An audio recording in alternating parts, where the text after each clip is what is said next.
Alex. This is Easter 2008, and it snowed today, and it's all wet outside. And so Alex is going to hunt for some eggs in the living room, and they shouldn't be hard to find.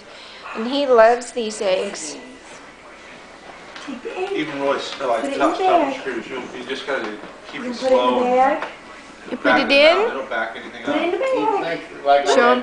Put it in. Look, Alex, put it in. I don't know. Put it in the bag. It Put the egg in depends on the how bag. hard it is. It's the biggest thing you might need to start Good with job. Yay! Get another one. hole first, and then get in there with that. I don't know how hard, but you need Put it in the like bag. on a Phillips bit. You need Yay! that You gotta drop that it. out. Here, Lauren. By the time you go and you put that in there, it works. Get another egg. Put it in the Might be bag. able to come up there and drill. Get the egg, Not Alex. hard to drill a hole. Start with a small hole and then You get the egg? do that and put that in there and work. We get these Alex, get the egg. screws that break off Mom, in stop the putting them all round out there. bars and Alex, terminals. look.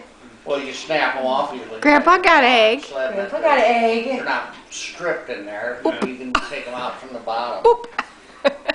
You see, Grandpa got an egg. Man, you gotta drill that out. You gonna get it? Take bare pliers and run it in and pull them out. You know. No, you pull them through the other way.